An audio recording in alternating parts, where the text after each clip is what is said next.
Kami sangat mengucap syukur untuk yang sudah terjadi, yang sedang terjadi, dan yang akan terjadi. Kami sangat yakin dan percaya Tuhan Yesus berdaulat penuh atas kehidupan setiap kami. Saat ini mari Roh Kudus Engkau bicara buat kami, terobosi kami Tuhan, tegur kami, koreksi kami.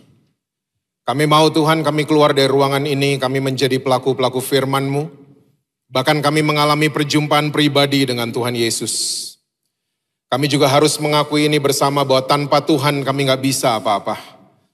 Oleh sebab itu kami butuh sama firman-Mu, kami butuh sama pribadi-Mu. Untuk menuntun kami untuk menjadi teman baik dalam kehidupan kami sehari-hari. Saat ini mari Roh Kudus Engkau ambil alih. Pimpin setiap kami kepada segala kebenaran-Mu. Kami siap mendengar saat ini hanya di dalam satu nama yang berkuasa, yaitu nama Tuhan Yesus Kristus. Amin. Amin. Silahkan duduk. Saudara mau berdiri juga boleh. Boleh tepuk tangannya di extend buat tim praise and worship kita. Shalom saudara semua. Apa kabar saudara? Semua masih percaya Yesus? Masih baca Alkitab? Jangan sampai enggak itu ya. Oke. Kita langsung lihat Alkitab kita bersama dalam kitab 2 Korintus pasalnya yang ke-10. Ayatnya yang ke-3 sampai dengan ayat yang ke-4. 2 Korintus pasal yang ke-10. Ayatnya yang ke-3 dan ayat yang ke-4. Alkitab catat begini. Memang kami masih hidup di dunia, tapi kami tidak berjuang secara duniawi. Karena senjata kami dalam perjuangan bukanlah senjata duniawi, melainkan senjata yang diperlengkapi dengan kuasa Allah yang sanggup untuk meruntuhkan benteng-benteng. Kalau saudara senang judul khotbah saya hari ini adalah mind changing. Proses perubahan pikiran. Karena begini saudara, tanpa kita sadari, setiap hari di dalam kepala saudara dan saya, terjadi pertempuran hebat tanpa kita sadari. Antara siapa Pak? Antara pikiran dunia melawan pikiran Kristus. Nah, kalau kita adalah orang-orang Kristen yang mengatakan bahwa kita adalah orang-orang yang sudah bertobat, tolong ingat baik-baik, catat baik-baik saudara pagi hari ini, bahwa pertobatan itu bukan rajin ke gereja loh. Pertobatan itu bukan rajin ikut kebaktian. Pertobatan bukan nangis-nangis. Pertobatan bukan muntah-muntah waktu didoain. Bukan. Dan pertobatan itu bukan senior atau junior. Bukan. Saya bertobat tahun 80-an. Kamu kan anak baru. Bukan begitu. Tapi arti kata pertobatan yang sesungguhnya adalah kita merubah cara kita berpikir dari pikiran dunia menjadi pikiran Kristus. Itu orang bertobat. Makanya pertobatan itu harus setiap hari. Pertobatan bukan masa lalu. Pertobatan bukan tahun lalu. Pertobatan bukan di hari Natal. Tapi pertobatan adalah daily act. Aktivitas setiap hari. Karena banyak sekali di dalam kepala saudara dan saya yang harus dirubah. Dari mana? Pikiran dunia menjadi pikiran Kristus. Pertanyaannya begini sekarang. Pak, pikiran Kristus itu kayak gimana Pak? Saya percaya semua saudara pernah membaca Lukas 15. Ada 3 perumpamaan yang terkenal di sana. Perumpamaan domba yang hilang, dirham yang hilang, dan anak yang hilang. Nah, saya percaya kita udah sering membaca perumpamaan ini. Tapi beberapa minggu lalu waktu saya membaca perumpamaan tentang domba yang hilang, saya agak-agak kaget saudara. Karena Yesus lagi bicara tentang pertobatan di sana. Dalam perumpamaan tersebut, domba yang hilang, Yesus menyelipkan sebuah kalimat, 1 orang bertobat, surga pesta pora. Nah, sekali lagi kita udah sering membaca perumpamaan ini. Tapi waktu saya baca beberapa minggu lalu, saya agak-agak kaget. Kita semua tahu perumpamaan ini ya. Ada 100 domba, betul? Yang hilang berapa? 1. Lalu gembalanya meninggalkan yang 99, dicari yang 1 sampai ketemu. Dan waktu ketemu, saya mau tanya, dombanya dipukul sama gembalanya? Kamu nyusahin kamu, digituin? Enggak. Alkitab mencatat, gembala ini menggendong domba yang hilang ini. Dan dia bersuka cita, dia nggak ngomel-ngomel, dia bersuka cita. Dan dia kembali ke rumahnya, dia mengadakan pesta, dia undang tetangga-tetangganya. Gitu kan ceritanya? Nah, beberapa minggu lalu waktu saya baca, saya merinding sendiri. Karena begini saudara, saya tidak menemukan usaha daripada sang domba. Karena semua yang ditulis di sana adalah usaha sang gembala. Gembalanya yang ninggalin 99, gembalanya yang mencari, gembalanya yang menemukan, gembalanya yang menggendong, gembalanya yang bersuka cita, gembalanya yang bikin pesta. Lalu saya mulai mikir, usaha dombanya apa? Tolong ingat baik-baik Bethany Nginden. Pertobatan bisa terjadi kalau sang domba mengizinkan gembala tersebut berkuasa atas kehidupannya. Kalau dombanya tidak pernah mengizinkan, pertobatan gak akan pernah terjadi. Kalau dombanya dijemput, ayo saya gendong. Dombanya bilang, saya gak mau digendong. Gak akan terjadi pertobatan. Kalau dombanya mengatakan, saya gak mau dibawa pulang, saya gak mau dipestain. Dombanya tidak pernah, bahasa Inggrisnya, consent. Mengizinkan pertobatan gak akan pernah terjadi. Lalu Yesus menambahkan, satu orang bertobat, surga, pesta pora. Nah, saya mau katakan buat saudara, saya mau yakinkan buat saudara, semua yang saudara capai, itu semua bukan karena kebaikan saudara. Itu semua karena Tuhan Yesus yang baik sama saudara dan saya. Amin, saudara. Semua yang mengusahakan adalah sang gembala, bukan kita. Kita tugasnya adalah mengizinkan pikiran Kristus berkuasa atas pikiran kita. Nah, pertobatan akan terjadi. Makanya pertobatan sekali lagi harus setiap hari. Nah, Rasul Paulus di gereja Korintus, setelah dia mencatat tentang trilogi pelayanan. Kalau saudara membaca kitab 2 Korintus 3, Rasul Paulus mencatat tentang pelayanan pembenaran. 2 Korintus 5, pelayanan pendamaian. 2 Korintus 8 dan 10, pelayanan kasih.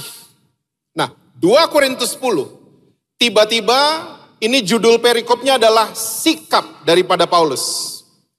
Jadi Rasul Paulus mengajak gereja Korintus untuk mereka berubah pikiran mereka.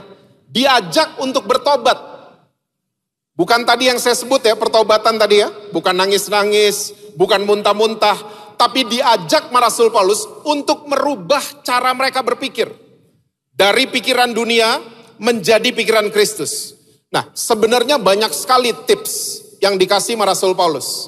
Tapi pagi hari ini kita cuma bisa membahas satu saja. Coba lihat sekali lagi ayat yang ketiga dan ayat yang keempat. 2 Korintus 10 ayat 3 dan ayat yang keempat. Memang kami masih hidup di dunia. Stop dulu sampai di sini. Semua masih percaya kalau kita masih hidup di dunia? Oke, good. Karena saya suka ketemu orang Kristen, saking rohnya kakinya lupa mendarat. Di sini nggak ada tapi. Percayalah saudara, kita boleh ngeroh. Karena hidup kita dipimpin sama roh Allah. Tapi percayalah, sengeroh-ngerohnya kita pulang ke rumah, nyalain TV, drakor akan muncul di sana. Sengerohnya kita masuk mobil, nyalain radio, lagunya The Beatles akan muncul di mobil kita. Karena apa? Kita masih hidup di dunia. Lanjut. Tetapi kami tidak berjuang secara duniawi. Karena senjata kami dalam perjuangan bukanlah senjata duniawi, melainkan senjata yang diperlengkapi dengan kuasa Allah yang sanggup untuk meruntuhkan benteng-benteng. Namanya adalah mendengar dan melakukan firman Tuhan. Mendengar dan melakukan firman Tuhan akan membantu isi kepala kita berubah. Dari pikiran dunia menjadi pikiran Kristus. Dan mendengar dan melakukan firman Tuhan akan meruntuhkan benteng sekuat manapun. Dengan kita mendengar dan melakukan. Saudara sadar nggak? Banyak orang Kristen suka berpikir, lawatan Tuhan itu tergantung pembicaranya siapa. Lawatan Tuhan nggak ada urusannya sama pembicara. Mana buktinya Pak? Ada buktinya. Di Alkitab, Yesus datang di kota yang namanya Nazaret, tidak terjadi apa-apa. Yesus loh yang datang, Yesus loh yang bicara, Yesus loh pembicaranya. Karena apa? Penduduk kota Nazaret, mereka dengerin Yesus, tapi mereka menolak untuk melakukan.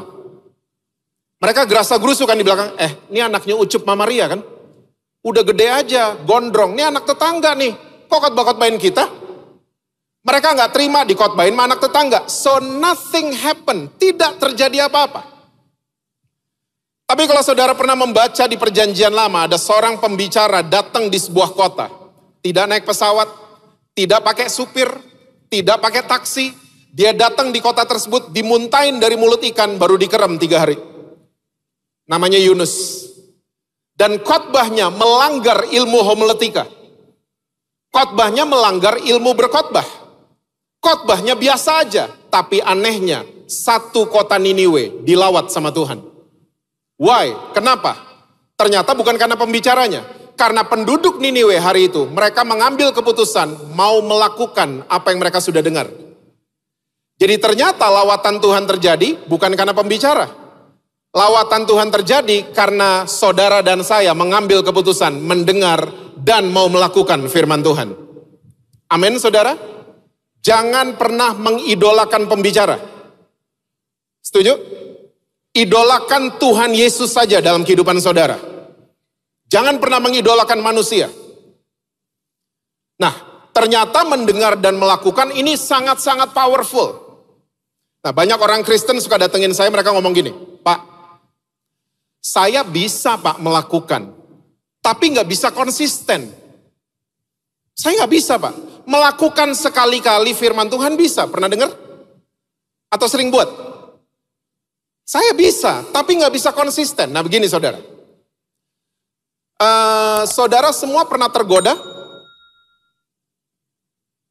Wow, semua rohani ya. Tergoda itu normal. Tergoda itu normal. Malam-malam jam 12 ya keinget main Indomie 2 pakai telur sama keju sama kornet. Pernah? Itu tergoda. Buka sosial media tiba-tiba ada foto mantan. Ih, lebih ganteng dari monster di rumah. Tergoda. Tergoda itu normal. Sangat-sangat normal. Nah, tapi sekarang yang kita kasih makan di pikiran kita itu yang mana? Pikiran dunia kah atau pikiran Kristus? Karena kalau kita terbiasa ya kasih makan pikiran Kristus, defense mechanism, apa tuh? Sistem pertahanan iman kita itu akan kuat. Kalau kita sering bertobat, merubah cara kita berpikir. Nah, salahnya begini, waktu kita tergoda, ya self defense kita itu nggak pernah terbangun. Makanya kita gampang jatuh. Gampang banget jatuh. Nah saudara mesti tahu, di dunia barat, orang-orang di sana, kalau mau membuat orang jadi percaya diri, itu biasanya lewat seminar-seminar motivasi. Pembicaranya motivator-motivator terkenal. Wah mereka kalau seminar motivasi, banyak yell-yell. Ya, 1, 2, 3, yes, yes, yes. Pernah nonton? Ya, you can do it, just do it. Wah, jadi self orang yang ikut seminar motivasi digelembungkan. Ini caranya orang barat. Digelembungkan. Tapi survei resmi membuktikan 15 tahun terakhir ini, orang-orang yang ikut seminar motivasi, waktu seminarnya selesai, dia kembali ke rumah. Itu selfnya yang tadinya gelembung, kempes. 1, 2, 3, no, no, no. Berubah. Dia jadi nggak termotivasi lagi, jadi males lagi, jadi nggak rajin lagi, dan seterusnya. Dan bulan depan harus ikut lagi seminar motivasi. Caranya orang barat. Cara orang timur beda. Cara orang timur, kalau mau jadi percaya diri, self mesti dimatikan. Dimatiin. Saya punya grup bela diri di WhatsApp saya. Akhir 2022, iya, akhir 2022. ada orang Indonesia, dia ingin membangkitkan percaya dirinya, dia bertapa ke China. Saudara tahu nggak? Dia bertapa, di depannya ular kobra. Kalau dia masih gerak, ular kobranya akan matok dia, akan menyerang dia. Dan itu dianggap self-nya tidak mati. Karena hari-hari pertama, minggu-minggu pertama, ular kobranya masih nyerang dia. Oke, ada nyamuk, dia begini, ular kobranya nyerang. Dia pegel, ular kobranya menyerang. Bulan ketiga, orang Indonesia ini berhasil mematikan self-nya. Dia diem, ular kobranya diem. Tatap-tatapan. Dan waktu ini terjadi, dia ngelihat semua pada datengin dia. Nenek moyang datengin dia. Orang-orang meninggal datengin dia. Cuman Yesus yang gak datengin dia. Semua pada datang. Wah, dia matiin self-nya. Keluar dari pertapaan itu. Jalannya agak tegak, setengah senti. Jadi percaya diri. Sampai di Indonesia, ketemu sama keluarganya yang suka bully dia. Suka merendahkan dia. Hilang lagi percaya dirinya. Makanya Alkitab, firman Tuhan gak pernah mengajarkan seperti ini. Disuruh gelembungin self, disuruh mematikan self. Yang Alkitab ajarkan adalah deny yourself. Sangkal dirimu. Bukan digelembungkan, bukan dimatikan, tapi disangkal. Saudara tahu arti kata deny? Menyangkal? Artinya adalah begini, kita mengganti pikiran kita, suasana hati kita dengan peristiwa atau keadaan yang berbeda. Makanya yang paling terkenal untuk deny ourselves adalah liburan. Tapi liburan setahun cuma 12 hari. Dalam seminggu cuma sehari kita libur. Gak tiap hari. Makanya konsep pertobatan harus setiap hari. Di-deny self kita.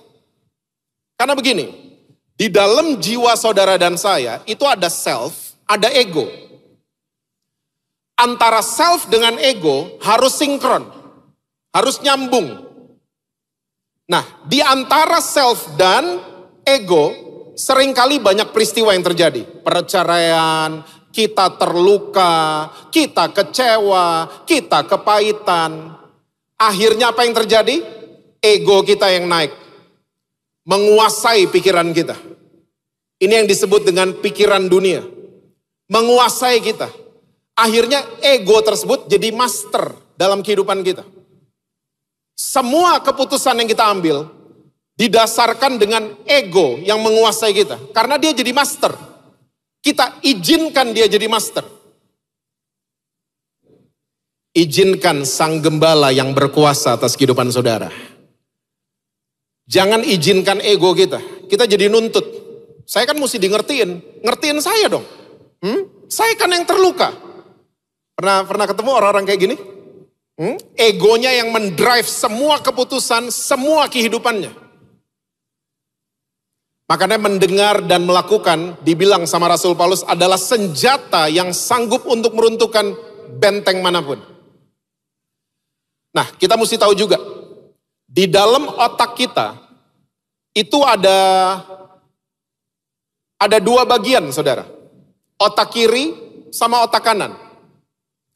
Otak kiri isinya yang berat-berat. Oke? Yang berat-berat. Matematika, untung rugi, ayat-ayat hafalan, aturan-aturan, dan lain sebagainya. Dan otak kiri kita, kalau lagi bekerja, bola mata akan menuju ke kanan. Nanti aja ngacanya. Nah, otak kanan isinya tuh yang ringan, yang rileks. Oke, dengerin musik, lihat lukisan, ya, makan, minum, nonton konser, nyanyi lagu gereja, otak kanan bekerja. Dan otak kanan kalau lagi bekerja, bola mata akan menuju ke kiri. Nah, bayangkan Yesus datang di sebuah bangsa yang otak kirinya super kuat, orang Yahudi. Banyak survei membuktikan bahwa orang Yahudi kalau tidur aja ngitung untung dan rugi. Makanya sadar gak saudara, Yesus paling sering pakai istilah makanan. Akulah air hidup. Akulah roti hidup.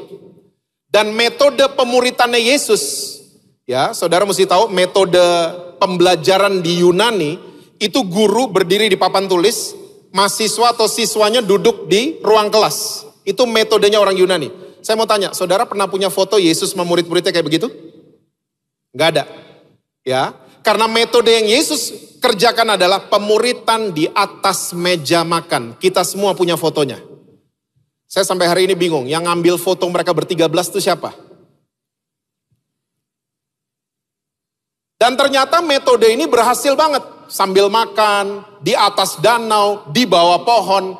Karena Yesus lagi mengaktifkan otak kanan mereka. Sambil makan, ya menikmati pemandangan, dan lain sebagainya. Dan saudara mesti tahu, sampai hari ini.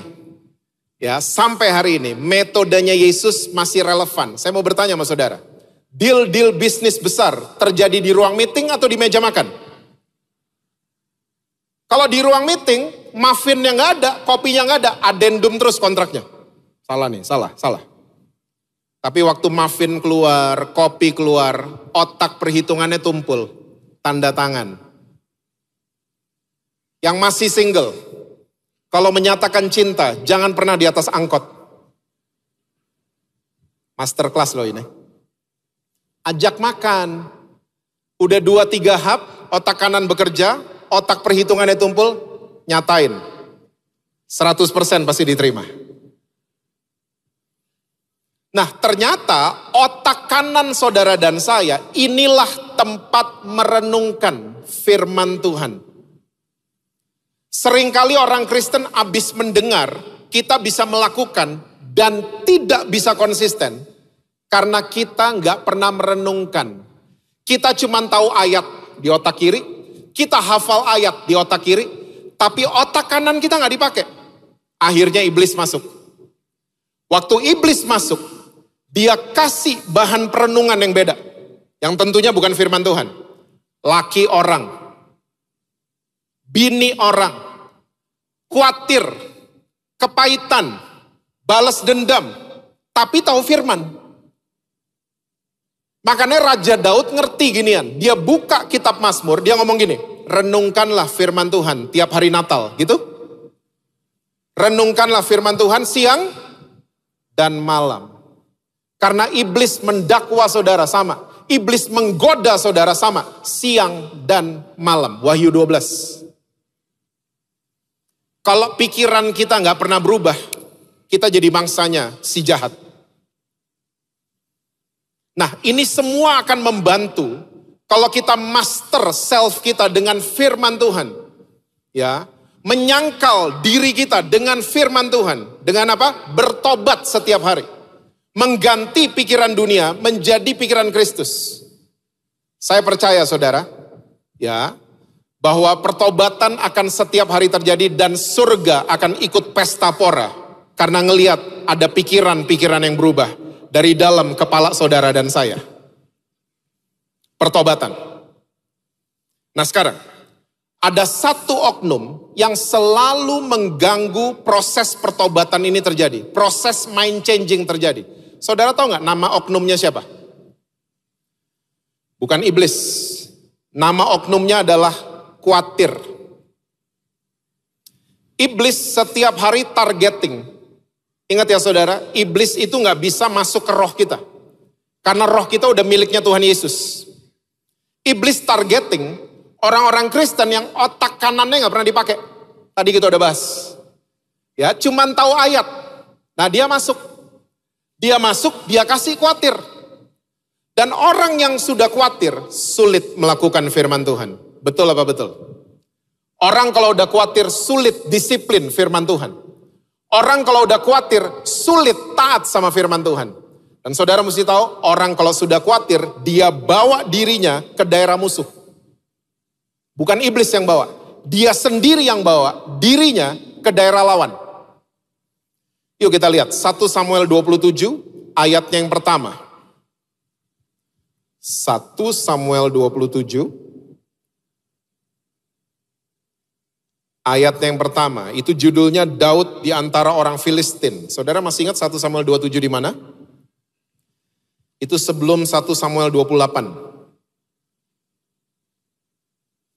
1 1 Samuel 27, ayat yang pertama, Alkitab bilang begini, tapi Daud berpikir dalam hatinya, bagaimanapun juga pada suatu hari aku akan binasa oleh tangan Saul. Jadi tidak ada yang lebih baik bagiku selain meluputkan diri dengan segera ke negeri orang Filistin. Maka tidak ada harapan bagi Saul untuk mencari aku lagi di seluruh daerah Israel. Dan aku akan terluput dari tangannya. Kita kalau baca ayat ini saudara, nada yang keluar dari Daud adalah nada khawatir. Satu hari nanti Saul akan bunuh saya. Mendingan saya menyingkir ke daerah mana tadi? Filistin. Saudara tahu Filistin siapanya Israel? Musuh bebuyutannya orang Israel. Dan kalau saudara baca 1 Samuel 27 sampai selesai, sempat beberapa saat Daud melayani raja orang Filistin. Saya mau tanya, masih terjadi sampai hari ini? Masih terjadi. Kita katanya anak Tuhan Yesus, tapi waktu kita khawatir, yang kita layani adalah raja kerajaan kegelapan. Kita satu frekuensi sama dosa. Kita satu frekuensi sama kerajaan iblis. Cuman karena khawatir. Saya ketemu banyak suami, banyak istri. Khawatir pasangan mereka gak bisa berubah. Pak, suami saya gak akan berubah, gak akan berubah. Pak, istri saya gak akan berubah, khawatir. Tiba-tiba reuni SMA. Ketemu pacar SMA. Ternyata cucian lama belum kering. CLBK. Setelah reuni, janjian ngopi. Pastor, kita cuma ngopi. Suami saya tahu. Ini teman lama. Suami saya tahu. Ya, janjian pertama di tempat ngopi. Janjian kedua di kamar hotel. Udah banyak saya ketemu seperti ini di Jakarta. Cuman karena apa? Khawatir orang bawa diri mereka ke daerah musuh. Cuman karena khawatir. Elia saya rasa adalah satu-satunya orang yang lihat api turun dari langit. Hari ini kita lihat api keluarnya di kompor kan? Elia turun dari langit bakar ratusan nabi Baal. Dia pulang, dia tidur, besoknya dia bangun, dia diancam sama Isabel. Ingat ceritanya? Ancamannya Isabel, kamu akan mati seperti kamu bunuh itu nabi-nabi Baal. Kemarin lihat dahsyatnya Tuhan, ya, esok harinya khawatir. Dan waktu Elia khawatir, Elia ngomong gini, Tuhan saya mati aja. Pengen bawa dirinya ke kematian yang bukan haknya dan belum waktunya. Sampai hari ini masih terjadi? Masih. Cuman karena khawatir orang bawa diri mereka ke bunuh diri.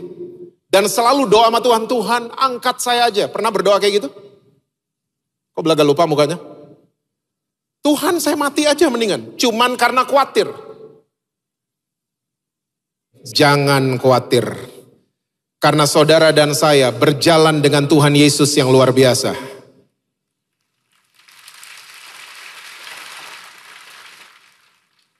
Don't be afraid. Jangan takut. Takut itu dari iblis. Bukan dari Roh Kudus. Takut itu bukan dari Tuhan. Takut itu dari iblis. Makanya jangan terjerat sama ginian. Jangan khawatir. Saya kalau naik pesawat, orang Kristen suka bikin malu. Goyang dikit, kalung salib dipegang. Kenapa itu? Kayaknya bulan Desember deh, Desember kemarin. Saya naik pesawat, guncangan cukup kuat. Turbulence. Saudara tahu nggak, di dalam pesawat itu teriaknya udah aneh-aneh. Allahu Akbar. Ada yang teriak, darah Yesus. Nah ini dia nih. Kalau ada apa-apa, saya mau komsel sama dia. Saya tandain orangnya. Tiba-tiba paling belakang, teriaknya paling kencang saudara. Setan gitu, setan lo dipanggil.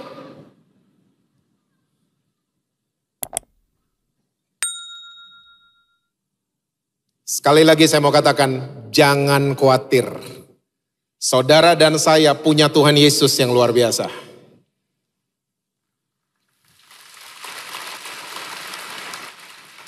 Takut mesti dihadapi. Setuju? Takut dihadapi karena dia iblis. Takut mesti dihadapi. bahaya yang mesti dihindari. Kalau udah jelas ada bahaya, ada ular kobra di depan saudara, jangan dideketin. Kamu lucu amat. Sini. Itu namanya blow on. Itu bahaya itu. So, bahaya dihindarin, takut mesti dihadapin.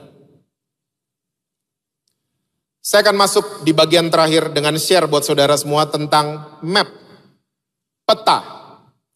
Bahasa sekarangnya Google Maps, Waze. Peta itu dibuat. Waktu kita lihat itu peta, gambar peta itu kerekam di kepala kita. Omongan kita jadi sesuai dengan peta. Jalan kita sesuai dengan peta. Dan kita akan tiba di tempat yang sesuai dengan titiknya peta tersebut.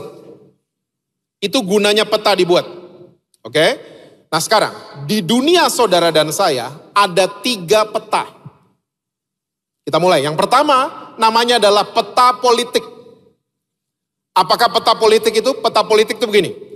Indonesia 30 tahun lalu berapa provinsi? Coba jawab.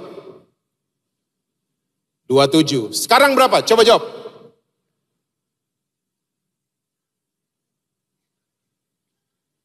Tadi ditanya 30 tahun lalu, semua seragam loh, 27. Sekarang ditanya berapa? Ada yang 38, ada yang 35, ada yang mukanya emang berubah. Ada, kelihatan dari sini kelihatan. Indonesia hari ini 38 provinsinya. Kok bisa begitu? Karena situasi politik terjadi di bangsa Indonesia, makanya petanya berubah. Kita harus ikutin perubahan, supaya nggak salah ngomong. Oke? Kalau kita nggak ikutin perubahan, doa kita salah nanti. Tuhan, pulihkan Indonesia yang terdiri dari 27 provinsi. Tuhan, Nyong, udah ganti Nyong. Salah. Kita ke tour and travel. Saya mau booking 1 tiket pesawat domestik kemana? Timur-Timur. Salah. Itu udah penerbangan internasional. Salah. Nah, ini nggak terjadi di Indonesia aja. Masih ingat dulu ada Jerman Barat sama Jerman Timur? Sekarang udah nggak ada. Karena situasi politik, tembok Berlin diruntuhin. Sekarang peta mereka berubah jadi 1 Jerman saja. Masih ingat ada negara namanya Uni Soviet? Sekarang udah nggak ada. Karena situasi politik mereka pecah jadi beberapa negara. Uzbekistan, Kazakhstan, dan lain sebagainya. Oke, nah ini semua yang disebut dengan peta politik. Yang kedua, namanya adalah peta yang berasal dari kerajaan kegelapan. Yesus bilang, iblis punya kerajaan, pasti ada mapnya, pasti ada petanya. Nah saudara mesti tahu, orang percaya dari zaman Alkitab kita dicatat, suka melakukan spiritual mapping, pemetaan rohani. Ya, sebagai contoh di Kisah Rasul 19 ditemukan ada orang kuat di kota Efesus namanya Dewi Artemis. Nah, ini namanya pemetaan rohani. Dan ini sampai sekarang. Oke, di Bandung katanya, saya nggak tahu di Surabaya, di Bandung ada orang kuat Dayang Sumbi namanya katanya. Nah, di Indonesia mungkin yang paling terkenal itu Nyi Roro Kidul ya, Yogyakarta. Semua tahu Nyi Roro Kidul? Saudara kayaknya nggak tahu apa-apa dari tadi ya, hah? I am kidding. Nah gini yang saya mau cerita. Saya dari kecil suka diajak sama mama papa saya ke gereja temennya mereka di Jogja. Ini temennya mereka gembala di sana. Bapak dan ibu gembala. Nah dari kecil saya tiap ikut kebaktian di sana. Setiap habis firman Tuhan, Pak Gembala, which is best friendnya, bestinya mama papa. Ini selalu doa syafaat. Dan tiap dia berdoa, Nyi Roro Kidul ditengking. Kamu keluar dalam nama Yesus. Kamu sudah kalah dalam nama Yesus. Dari saya kecil ya. Nah 2010 kemarin, papa saya dipanggil Tuhan. Datang dong si Om dari Jogja, sahabatnya.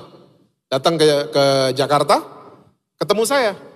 Jess, Om dengar kamu udah melayani ya? Iya Om, ayo dong sekali-sekali ke gerejanya Om. Boleh Om, kita atur. 2012, saya ke gerejanya si Om.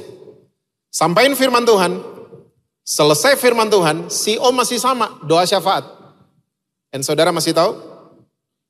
Ternyata Nyi Roro Kidul masih ditengking sama si Om. Saya mulai nalar, kok nggak kalah-kalah. Dari kecil loh saya di sana.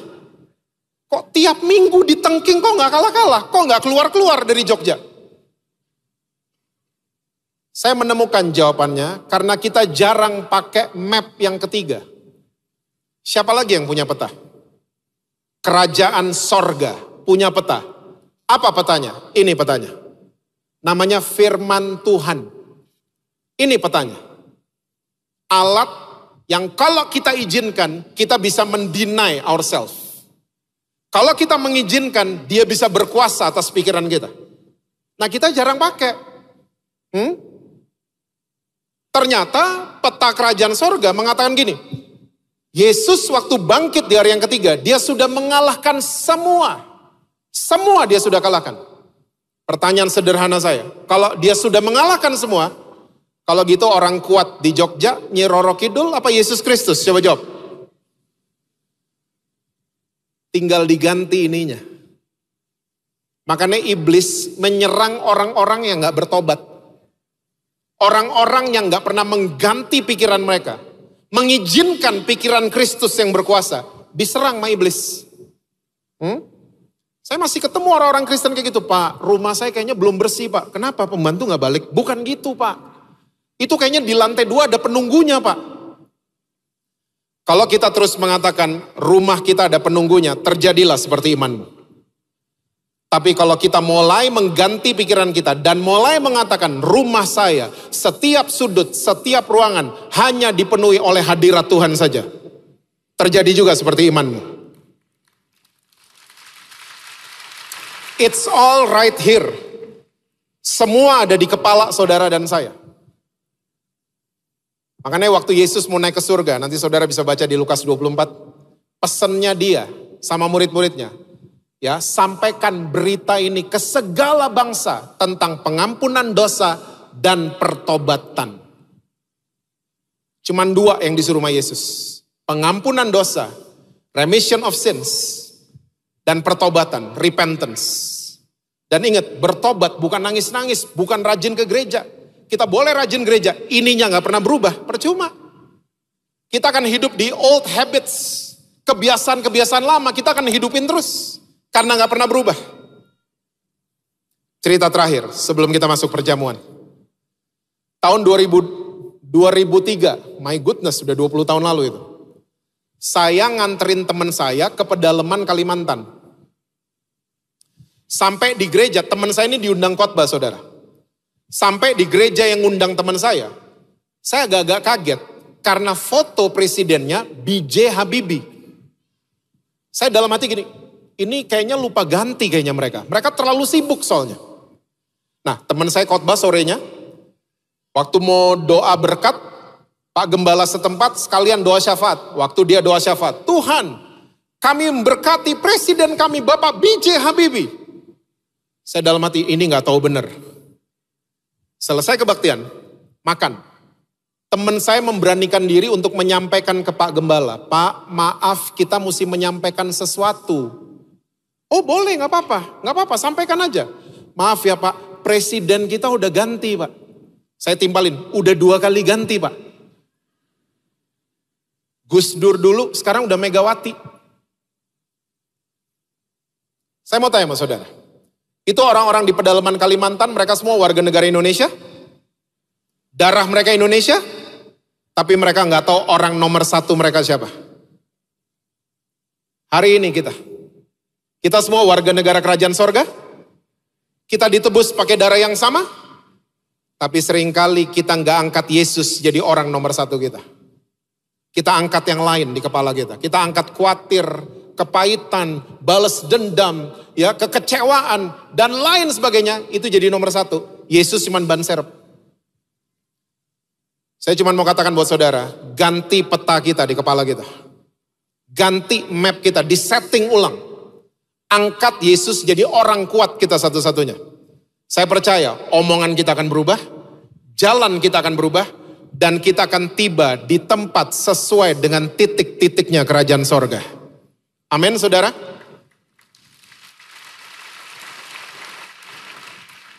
Saya cuma mau katakan buat saudara, izinkan Tuhan Yesus berkuasa atas kehidupan kita. Izinkan dia merubah kita. Izinkan waktu kita. Izinkan semua sisa waktu yang kita punya. Pakai untuk bertobat. Untuk merubah cara kita berpikir. Saya percaya saudara akan tiba di tempat-tempat sesuai dengan rencana Tuhan. Tuhan berkati saudara-saudara semua. Selalu sukses, harmonis di rumah, dan rekening bank selalu penuh buat saudara semua.